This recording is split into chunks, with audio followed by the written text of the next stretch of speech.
In my last video, I did the unboxing of the Icecap ATO. So I now have it set up and have been using it for the last 2 weeks. Some of the experiences that I had with this thing is been actually pretty good. I didn't have any issues with it. Things that I like about this ATO system is that the tube that it comes with is pretty long and it gives you about 6 feet, so you could pretty much put this thing wherever you need. The sensors, they sit on a magnet in my sump. One of the sensors, which is located right here, is submerged completely in water, and the one with the red piece right here sets off an alarm in case your pump overflows. So the controller for the system is pretty small and easy to pretty much hide anywhere.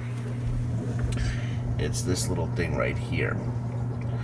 So some of the things that I like about it is, in case the water level drops, this thing kicks in right away.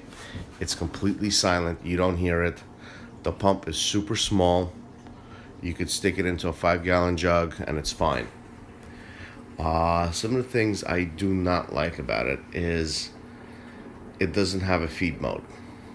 So what happens when I'm feeding my fish, I turn off the pump so there's no circulation going on, and the top sensor gets submerged, which causes an alarm to go off, and I have to hit silence all the time. It'd be really nice if this system came with a feed mode, or there was a way to somehow adjust that overflow sensor. That's the only thing I don't like about this system, no feed mode. What is good is, in case the pump is on for 5 minutes, the alarm goes off again. If your reservoir is empty, it goes off again. So the alarm is pretty loud. Even though I have it enclosed in here, I can pretty much hear it in another room, which definitely gives you a nice heads up should something be going wrong with your system.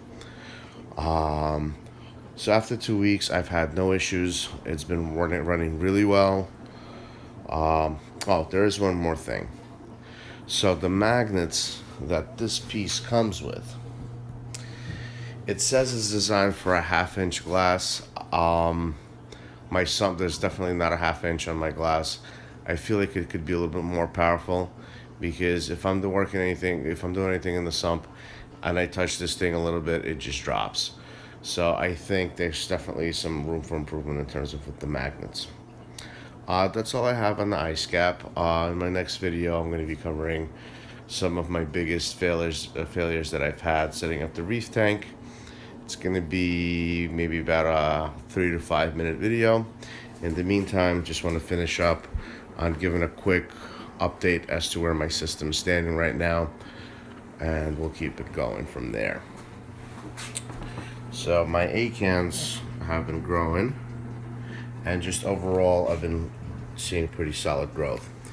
The one issue that I have is with this coral, with this Monty cap right here. It started to bleach on me a little bit, and the reason for that is my DKH dropped.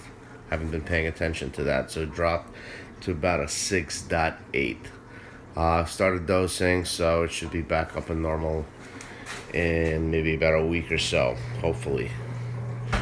As far as the rest of my equipment goes, the skimmer's been doing pretty well.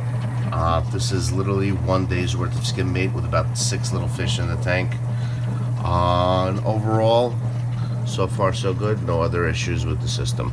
Oh, I did make one modification. In terms of my UV light, I started using that on a timer of about 4 hours a day.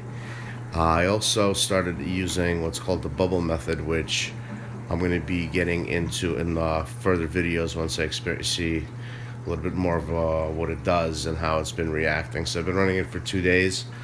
Difficult to say as to what's happening with it, but I will be covering the bubbling method in future videos.